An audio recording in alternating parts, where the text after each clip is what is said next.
봄이 아직 안 왔네요. 안녕하세요 여러분. Welcome to Cinemadia, where we only talk about South Korean movies and dramas. I think that today's movie, Shades of the Heart, or 아무도 없는 곳, was supposed to come out 2 years ago, but it was eventually released this year. All I knew about it was that IU stars in it, who was pretty great in My Mister. The movie stars Yeon Woo-jin, Kim Sang-ho, last time I saw him in the show Sweet Home, Lee Joo-young, and IU is indeed in the movie.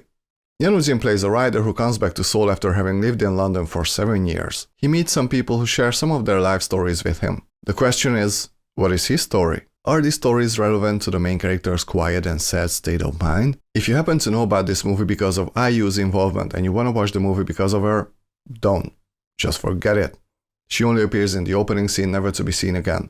This is Yeon Woo-jin's movie, very much so, but in a very interesting way. For the most part, he is more like an observer rather than the focal point. He appears in every scene, he interacts with the characters he encounters, but most of the stories you'll hear are not his. But you can tell that he also has a story. And when you finally get to know it, the whole movie makes a lot more sense. I'm gonna tell you right now, a lot of people are gonna hate this movie. It's a dialogue-heavy movie. It moves from one dialogue scene to the other. The main character encounters 4 or 5 other characters and has a chat with them, and that's basically it. Honestly, this movie felt like a better filmed Hong Sang-soo movie.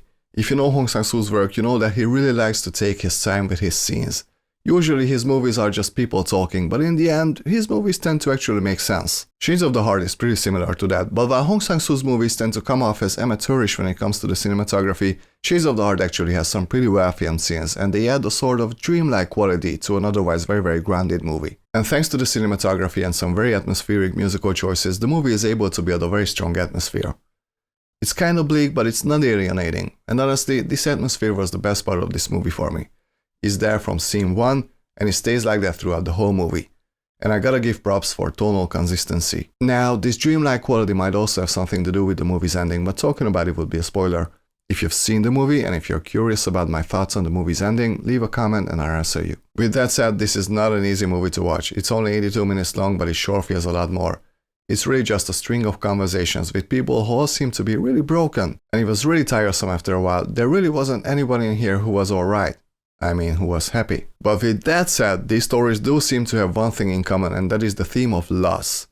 Whether it be inevitable loss, like the fact that humans are mortal, or unexpected loss that is really painful.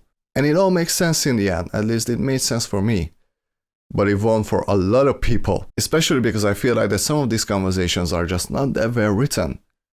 Sometimes they were really engaging, but more often than not, they were a bit on the nose in terms of what the movie was trying to communicate. They were missing a certain amount of subtlety, they were way too direct, and quite frankly, boring. And the main character being absolutely passive really doesn't help also.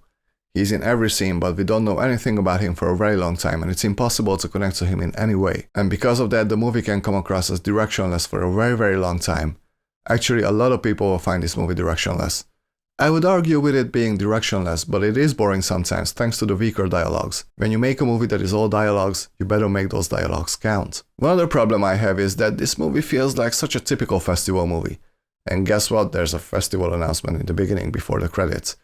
What do I mean by festival movie? Well, there's a certain plague of movies that think they are much smarter than they actually are. And the way they are presented can give you the illusion that the movie being much more artistic than it actually is. And all these movies seem to be sent to festivals. That's why I call them festival movies. They have a certain smell. They don't actually have to debut at a festival. This movie actually reminded me of Kim Hee-is movie Moonlit Winter from 2019.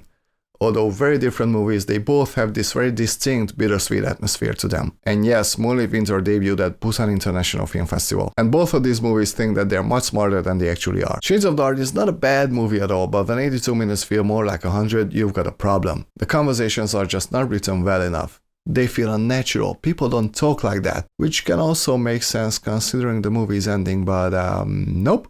I won't tell you. Anyhow, it doesn't take away from the fact that this is a small-scale movie, and although it does have its strengths, it's bleeding from a lot of wounds. I enjoy certain aspects of it, especially its strong atmosphere, but the movie doesn't have enough substance to keep my attention, to keep me interested. Shades of the Heart is not just a waste of time, but it will be for a lot of people.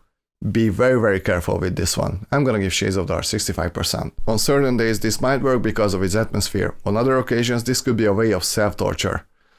Interesting. 여러분, 오늘은 여기까지만 해요. 영상 봐주셔서 감사합니다. 이 영상 좋아하면 구독해주세요.